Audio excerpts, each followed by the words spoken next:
चाय वाली पतीली धोते वक्त कभी भी बची हुई पत्ती को डायरेक्ट सिंक के अंदर मत फेंकें, क्योंकि इससे सिंक का पाइप जो है वो ब्लॉक हो जाता है और इससे हमारे लिए ही प्रॉब्लम्स बन जाती हैं। तो इसका जो बेस्ट वे है, आप इसको स्ट्रेन कर लें।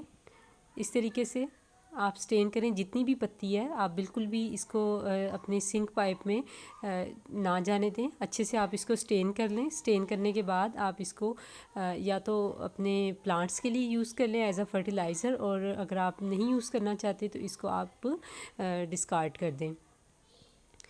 तो बढ़ते हैं नेक्स्ट टिप की तरफ। जब भी आप जार्स को इस तरह से रीफ़िल करने लगें तो उनको पहले से वॉश कर लें, अच्छे से वॉश करके ड्राई कर लें। तो यहाँ पर देखें ग्रॉसरी बैग्स होते हैं जो जिनकी नॉट्स जो हैं वो नहीं खुल रही होती, तो आप इस तरह से उनको एक साइड से रोल करना शुरू करेंगे तो सेकंड्स में आपकी नॉट्स जो हैं वो ओपन हो जाएंगी और ये फर्दर यूज़ के लिए आपके जो बैग्स हैं वो भी सेव हो जाएंगे। तो इस तरीके से आप इसको रीफ़िल करें अपने जार को। तो जार को आपने कभी भी ऊपर तक नहीं भरना, बल्कि इसको आपने थोड़ी सी स्पेस ज़रूर रखनी है, क्योंकि जब ये ज़्यादा हैवी हो जाते हैं तो या तो इसमें से ये हमारी जो ग्रॉसरी है वो गिर रही होती है, या फिर इसके अंदर जो स्पून है वो भी हमारा फिक्स नहीं हो रहा होता। तो आपने कभी भी इसको ऊपर टॉप तक फिल नहीं करना। जो इसकी स्पून है, स्पून को भी आपने इसके अंदर सीधा नहीं रखना, क्योंकि इसको इस तरह से रखना और निकालना बहुत मुश्किल होता है। तो आपने इस तरीके से इसमें स्पून को रखना है ताकि ये नेक्स्ट जब आप इसको यूज़ करें तो ये इजीली इसमें से बाहर भी निकल आए।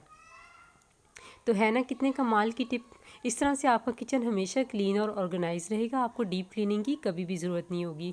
झटपट कुकिंग करने के लिए आप पहले से इस तरह से प्याज कट करके उनको रख सकती हैं। तो फूड आइटम्स के लिए हमारे घर में इस तरह के जो डिस्पोजेबल बॉक्सेस होते हैं वो तो आते ही हैं, लेकिन हम उन्हें डिस्कार्ड कर देते हैं।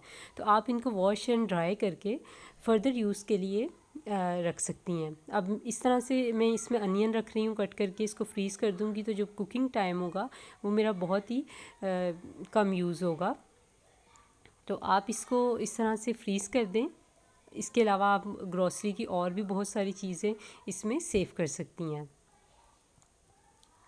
नेक्स्ट, इस तरह के रोटी के टुकड़े जो है हमारे अक्सर बच जाते हैं और हमें समझ में नहीं आ रहा होता कि इनका क्या करें। तो इनको छोटे छोटे टुकड़ों में काट कर आप ऊपर परिंदों को डाल दें, तो परिंदे आपको ढेरों दुआएं भी देंगे और आपका ये जो रोटी बच जाती है ये भी यूटिलाइज़ हो जाएगी। तो डेली इस तरह से इनको मैं डाल देती हूँ, क्योंकि अगर ये किचन में पड़े रह जाएं तो ये चूहों और दूसरे कीड़े मकोड़ों को दावत देते हैं।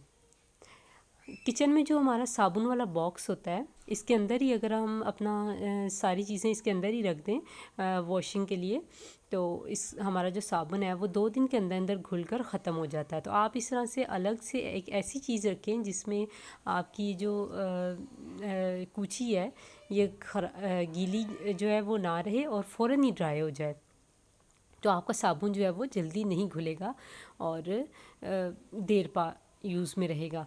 इसके अलावा जब भी हम बर्तन धोते हैं तो मैं क्या करती हूँ कि मैंने अपना जो स्टैंड है वो बिल्कुल सिंक के करीब रखा हुआ है, ताकि जो भी इसमें से पानी वगैरह निकले तो वो डायरेक्ट सिंक के अंदर चला जाए। इसके अलावा मैं इसके नीचे एक कोई भी पुरानी टी शर्ट लेकर वो इस तरह बिछा देती हूँ, ताकि इसके नीचे जो भी पानी है बर्तनों का वो नुचड़ जाए और जो एक्स्ट्रा फैब्रिक है वो इसको एब्जॉर्ब कर ले। इसके बाद थोड़ी देर के बाद मैं इसको रिमूव कर देती हूँ अच्छे से साफ़ करके।